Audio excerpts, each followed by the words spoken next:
for today's movie review, I'll be reviewing Rogue One, a Star Wars story, or simply Rogue One. It's going to be the first of several Star Wars movies to be a part of the anthology, and originally I didn't even want to watch this movie in the first place because of the story, but I'll get to that in a bit. The reason why I decided to change my mind at the last second and decided to go see this in theaters. One, it's technically the first real Star Wars spin-off movie we've had that isn't an episode, and also, I'm not counting the Clone Wars animated movie because that's technically 3 episodes of the TV show spliced together into a movie. And second, this is the third film to be directed by Gareth Edwards, and I've already reviewed 2 of his other movies on my channel before, even though I do plan on re-reviewing one of them at some point in the near future. So, the big question is the whole idea of a Star Wars anthology film series a good idea to begin with? Now, as for the plot of the movie, okay, I'm not going to give you the plot synopsis just yet. I'm going to ask you a question. Have you seen the first Star Wars movie? Do you remember what that opening text crawl was about? That's your plot synopsis to this movie. And for those of you who forgot what that little text scroll was about, it's about this group of rebels who are sent on this mission to steal design schematics for the Galactic Empire's new superweapon, the Death Star. It must get to rebellion before it's too late.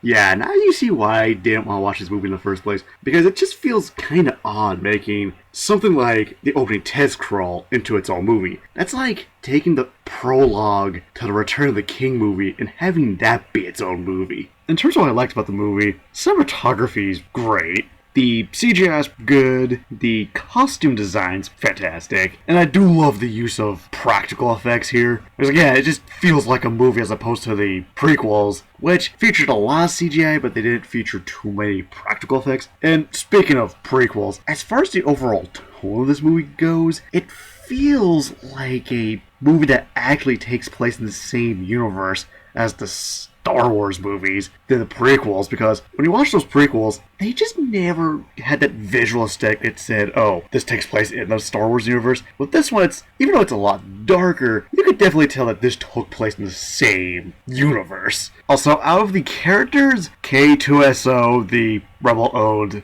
Imperial Enforcer droid, who now works for the Alliance, is a general highlight of the movie, because if I describe him in a nutshell, he's kind of like C-3PO if he were a badass. And also, I love his deadpan delivery, because the guy's really funny. Then again, it doesn't help that he's played by the same dude that played Tucker McGee from Tucker and Dale vs. Evil. Also, some of the other characters that stuck out to me were basically the blind dude and his partner. It's kind of like the relationship they have, where it's like, they can't have one without the other. And I like how the blind dude in of itself is a guy who apparently can use the Force, but don't really dive into it. Which I thought was a clever idea, because here's a dude who claims to use the Force, but he's not a Jedi or anything. So I thought that was kind of an interesting idea. I just kind of wish that these two had a bit more development throughout the movie. Also, it's just awesome to see Darth Vader on the big screen again. Even though his role in the movie isn't really that big, it's just awesome to see this character again on the big screen. He also has one of the best scenes in the entire movie. I'm not going to give you away what he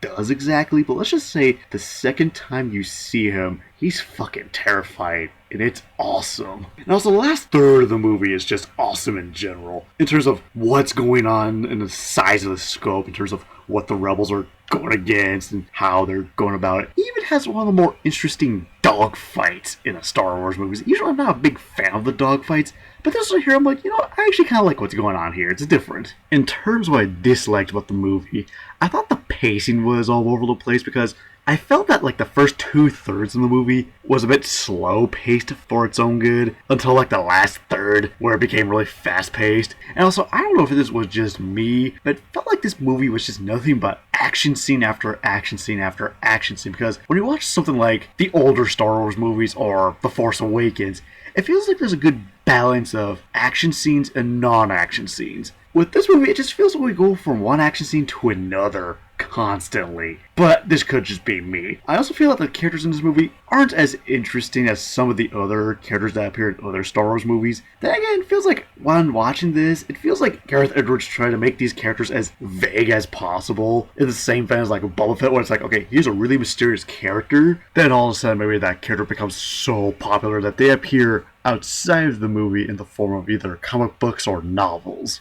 And also, they managed to bring back a Peter Cushing's character from A New Hope in the strangest way possible. Instead of, hiring a actor that kind of looks like Peter Cushing, they just straight up just made a CG model and it looks freaking creepy. And also, there's some characters that appear in one particular scene, which are like, oh, it's those two guys from A New Hope that Luke encounters at the cantina scene. But then, all of a sudden, the city in which they reside gets destroyed, which made me wonder, wait, did they get out of the city ahead of time, or were they there when it got blown to smithereens? There's just some characters' fates that didn't really make sense to me. So for my final verdict of Rogue One: A Star Wars Story, I thought the movie was just okay. Because on one hand, I did feel that the pacing and the characters could use a lot of work, but the overall visual aesthetics and the tone of the movie did make the movie feel like a more proper Star Wars prequel than the actual Star Wars prequels, maybe with the exception of Episode 3: Revenge of the Sith. But overall, I thought this movie was just okay. And before I give my final rating, what did everyone else have to say about Rogue One: A Star Wars Story?